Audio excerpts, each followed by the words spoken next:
상황이 좀 좋아지잖아요. 그러면 매수를 하고 싶은 사람이 생겨나죠. 그럼 그 사람들이 입주 미분양과 그냥 미분양 중에 어떤 걸 살까요?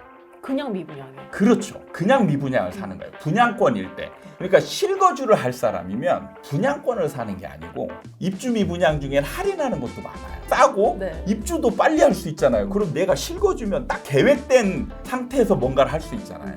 그러니까 이게 실거주라는 걸 내세우면서 가격이 올라갈 수 있는 여지가 있는, 그리고 내가 팔기 쉬운 물건, 이런 것들만 건드는 경향이 있는 거예요.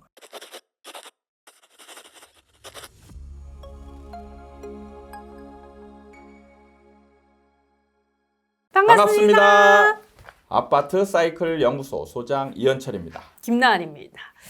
오늘은 이제 미분양에 대한 이야기를 좀 해보려고 하는데요. 주택 통계에 따르면 8월 기준으로 이 전국의 미분양 주택 수는 소폭 줄었는데 오히려 악성 미분양 주택이 소폭 늘어나면서 네. 4년 만에 최대 기록을 찍었다고 합니다. 네. 소장님, 이게 그냥 미분양은 줄었는데 악성 미분양은 늘었다. 똑같은 미분양인데 지금 이게 차이가 나는 거잖아요. 네. 이게 왜 차이가 나는지 일단 궁금하더라고요.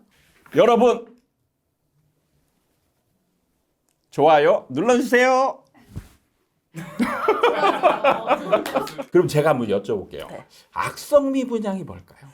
저는 일단은 그 준공 후에 예. 미분양된 주택을 네, 그냥 통틀어서 악성 미분양이다라고 칭하는 줄 알았거든요. 네네. 아닌가요? 어느 정도는 범위가 일치하는 게 있는데 완전하게 동일한 용어는 아니라고 볼 수 있어요. 혹시 그냥 미분양의 개념에 대해서는 또 알고 계시나요?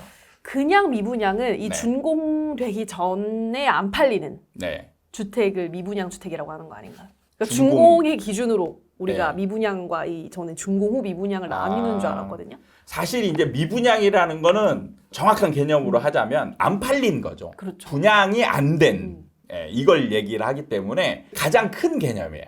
그러니까 준공 후 미분양도 여기에 포함되는 거죠. 그렇죠. 그러면 이제 미분양의 출발점이 어디냐? 바로 우리가 청약이라는 과정이 있잖아요. 청약을 통해서 당첨자를 구하고 그 사람들이 계약을 합니다. 그래서 여기서 100% 계약이 다 썼다. 그러면 이제 미분양이 없는 주택이 되는 거죠. 근데 청약 과정에서 당첨자들이 안 나오거나 오히려 아니면 계약을 다 100% 안 썼을 때 남은 주택, 이걸 이제 바로 미분양이라고 칭하는 거예요. 청약 과정이 끝났을 때, 그리고 이제 이게 계속 안 팔려서 입주 때까지 안 팔린 미분양, 이게 바로 입주 미분양, 준공 후 미분양이라고 하는 거거든요. 네. 그래서 미분양의 개념은 청약 후에 나타난 계약이 안 된 물건, 이것부터 입주 미분양까지 통칭해서 쓰는 이제 미분양을 일컫는 말이고, 네. 악성 미분양과 준공 후 미분양은 조금 어떻게 다르냐면, 악성 미분양의 느낌은 뭐냐면 죽어도 안 팔린다, 이런 느낌이죠. 죽어도 너무 안 팔린다. 악성이다. 네. 근데 준공 후 미분양도 사실 안 팔렸기 때문에 이제 준공 후 미분양이 되는 거예요. 그러면 악성 미분양의 개념이 좀 더 클까요? 아니면 준공 후 미분양의 개념이 조금 더 클까요? 악성이 더 커 보이는데요? 그렇죠. 네. 악성이 조금 더 큰 개념입니다.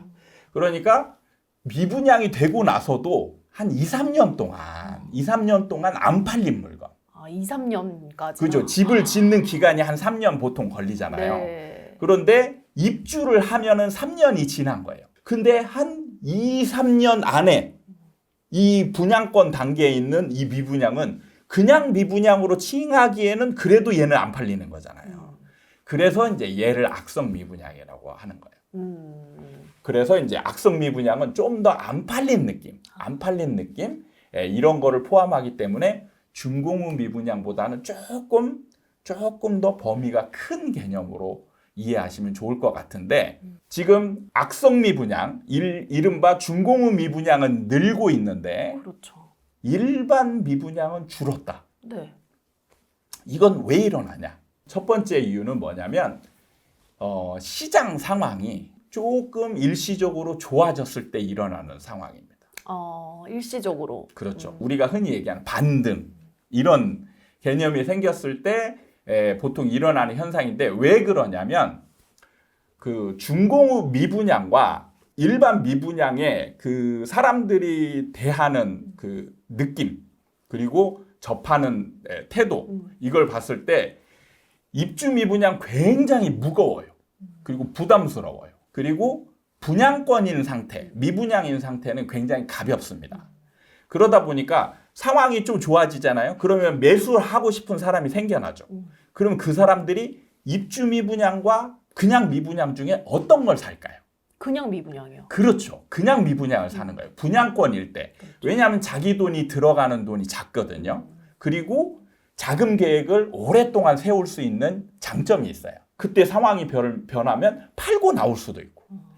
그런데 입주 미분양은 잔금도 다 치러야 되고 등기도 치고 그다음에 전세도 맞추고 아니면 내가 입주도 해야 되고 복잡해요.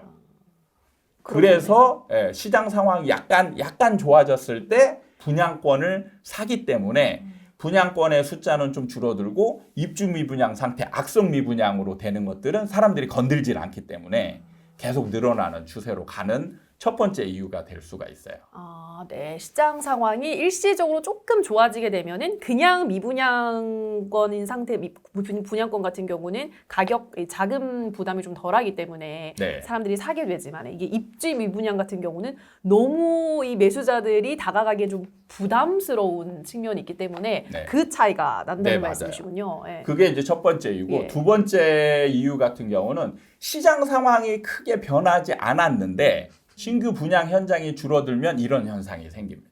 누군가가 정부나 아니면 지자체장이나 이런 사람들이 강제로 신규 현장을 허가를 안 내줘요. 아니면 건설사들이 지금 분위기가 안 좋네? 분양을 좀 중지해야 되겠어. 해서 현장들을 다 중단시키는 거죠. 그러면은 신규 유입된 미분양이 없어지는 거죠. 네. 그런데 아까도 얘기했지만 뒤로 갈수록 매수자들은 안 사는 경향이 생겨요. 그렇죠. 부담스러워지거든요. 어차피 시장 상황은 안 좋은데 내 자금은 지금 투입될 돈이 많아지는 쪽이 되는 거예요. 미분양보다는 악성 미분양일 경우에 돈이 훨씬 많이 투입되고 부담이 되기 때문에 그래서 이런 물건들은 잘 안 건드는 경향이 있어요. 그러니까 앞에서 미분양은 조금씩 줄어드는데 그리고 얘네들이 뒤로 갈수록 악성 미분양이 그렇죠. 될 거 아니에요. 예. 그러니까 악성 미분양이 늘어나죠. 분양 자체를 뭐 건설사들에서는 일정을 미루거나 하면서 하지를 않으니까 새로 내놓는 분양 물량이 없다 보니까 네. 그냥 미분양 수치는 줄어들 수 있지만은 이게 이제 뒤로 쌓이면서 이 입주 미분양은 늘어나게 되는 그래서 이런 이제 결과가 나온다라는 그럴 수 네. 있습니다. 그래서 지금 뭐 예를 들면 대구 같은 경우에는 대구 시장이 네. 우리는 신규 현장을 아예 만들지 않겠다라고 선언해 버렸잖아요. 그래서 신규 현장이 지금 많아지지 않고 있어요. 그러면 이런 경우는 미분양 수치가 억지로 이제 조작 아닌 조작처럼 원래는 하락장이 되면 미분양 수치가 막 늘어야 되는데 네. 신규 현장을 안 만들게 되면 미분양 수치가 줄어들게 돼 있어요. 그러면은 이게 뭔가 데이터상으로 호전되는 것처럼 보이게 만들 수는 있다라는. 아, 그렇겠네요. 대구가 뭐 미분양의 무덤이다라고 불릴 정도로 엄청난 그 곤욕을 치렀다고 하는데 네. 요즘 안 그래도 좀 기사를 보니까 미분양이 좀 많이 해소돼 가고 있다고 하는데 그 이유가 신규로 이제 내놓는 분양 물량이 없다 보니까 이게 약간 통계에 이런 조작처럼도 느껴질 수 있는 부분이 있겠네요. 일종의 통계의 착시 현상 같은 네. 게 이제 일어나는 게 신규 현장이 줄어들면 미분양 수치가 줄어들고 그러면 이 상황을 모르는 사람들 입장에서는 이게 시장 상황이 좋아지고 있네 이렇게 이제 그걸 원하는 거죠. 정부는. 그럴 수 있겠네요. 그러면은 이 악성 미분양 수치가 늘어난다라는 거는 시장에 반영되는 지표로서 어떻게 우리가 해석을 할 수 있을까요? 악성 미분양이 늘어나는 거는 굉장히 안 좋은 지표예요. 제가 이제 실거주는 일도 없다라고 표현하는데 대표적인 게 이런 케이스입니다. 그러니까 실거주를 할 사람이면 분양권을 사는 게 아니고 입주 미분양 중엔 할인하는 것도 많아요. 요즘 지방은 많다고 하더라고요. 오히려 싸고 네. 입주도 빨리 할 수 있잖아요. 그럼 내가 실거주면 딱 계획된 상태에서 뭔가를 할 수 있잖아요. 근데 이런 거는 절대 안 건드려요. 그러니까 분양권만 건드는 거예요. 네. 그러니까 이게 실거주라는 걸 내세우면서 가격이 올라갈 수 있는 여지가 있는 그리고 내가 팔기 쉬운 물건 이런 것들만 건드는 경향이 있는 거예요. 그러니까 악성 미분양은 나중에 보면 내가 실입주 해가지고 팔기가 굉장히 어려운 물건이에요. 그러면은 그 악성 미분양 그 수치 자체를 보니까요, 소장님, 82%가 다 네. 지방에 분포가 되어 있다고 합니다. 네. 이런 현상은 어떻게 보세요? 지방이 먼저 떨어졌기 때문에 그래요. 그러니까 미분양이라는 건 우리나라에서 하락장이 생기면 필연적으로 생기는 데이터거든요. 그러니까 과거에 서울 수도권에서 미분양이 없었냐? 네. 아니에요. 많았어요. 엄청 많았습니다. 그러니까 지금 서울 수도권은 완전한 하락장으로 접어들지 않았기 때문에 사실 미분양 수치가 적은 거지. 근데 이런 현상을 이제 잘못 이해하면 양극화라고 표현하죠. 네, 그런 건 아니에요. 아, 양극화가 아니에요? 아닙니다. 그거는 시간차에 의해서 생기는 네. 자연적인 현상인데 나중에 한 3, 4년 지나고 보면 오히려 대구나 이런 데 미분양 수치는 줄어들고 서울 수도권의 미분양 수치는 늘어나고 이렇게 될 수 있어요. 아, 그래요? 네. 그러면 일단 우선 지금 상황만 놓고 보면은 지방에 워낙 이 악성 미분양 물량이 많다 보니까 그렇다면 이런 거를 좀 해소할 수 있는 방안이 있을까요, 소장님? 뭐 다양한 곳에서 네. 명품 가방도 주고 네. 뭐 페이백 할인 행사 네, 온갖 판촉 활동을 벌이고 있더라고요. 네. 근데도 아직까지는 좀 요원하거든요. 네. 소장님이 생각한 어떤 해결 방안이나 이런 것들이 있을까요? 시간입니다. 아, 시간이 아니다. 이 또한 지나가리라. 네. 시간이 지나면 네. 나중에 장담하는데 네. 예, 나중에 대구 가보세요. 네. 시간 뭐 몇 년 지나서 대구 가보세요. 미분양 하나도 없습니다. 그때는 제발 사러 오지 말라고 말려도 예, 서울 서로 사람들이 이제 서울을 짐 싸들고. 사러, 예, 막 관광차 타고 가서 사고 이럴 겁니다. 아, 그렇군요. 이게 시간을 좀 두고 보면은 지방도 괜찮을 수는 있다. 그렇죠.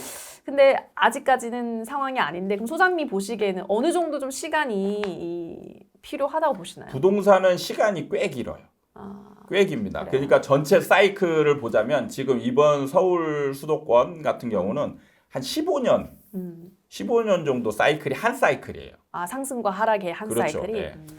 그러니까 지방 같은 경우도 서울 수도권보다는 짧겠지만 네. 10년 이상 된단 말이에요. 네. 10년을 만약에 예를 들어 15년이라면 네. 나누자면 7년, 8년 정도 되겠죠. 그렇죠. 그냥 이분법으로 나누자면 하락 기간이 7년이고 네. 상승 기간이 8년인 거예요.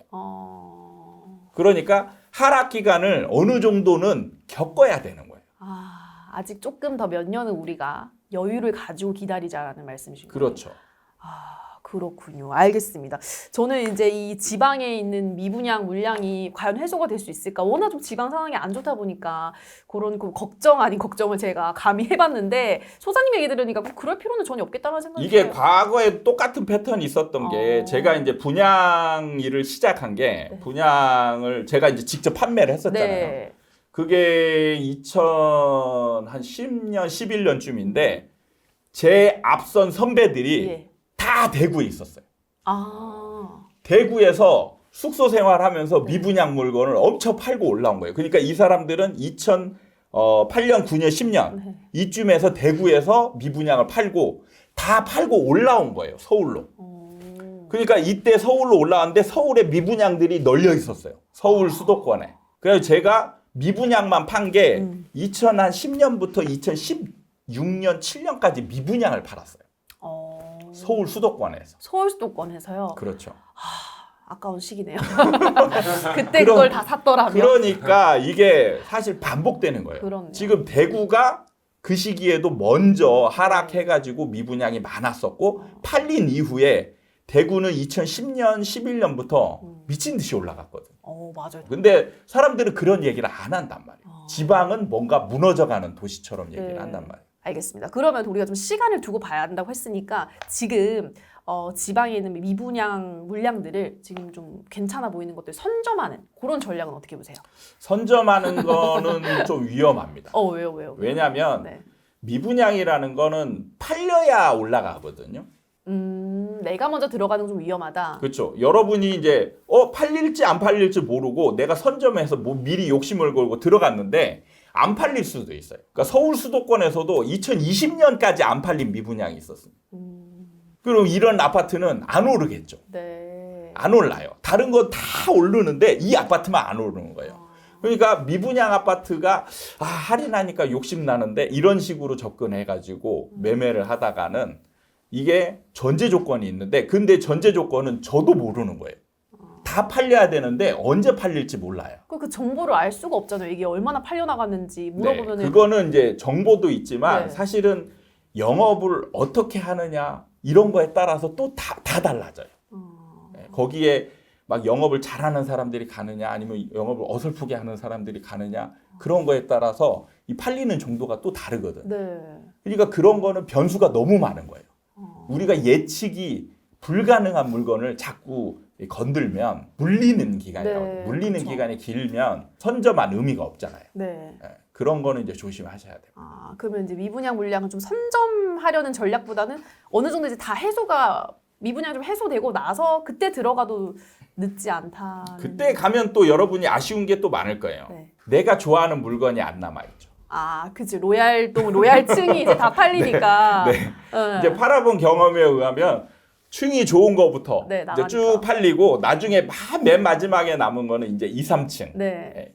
그러니까 여기서 약간의 딜레마가 있는 게 이게 좀 좋은 거 가져가려면 미리 들어가야 되는데 그러니까요. 그럼 이게 다 팔릴지 안 팔릴지 모르고 다 팔리는 거 보고 들어가려면 찌끄레기만 남아있고 이런 느낌인 거예요.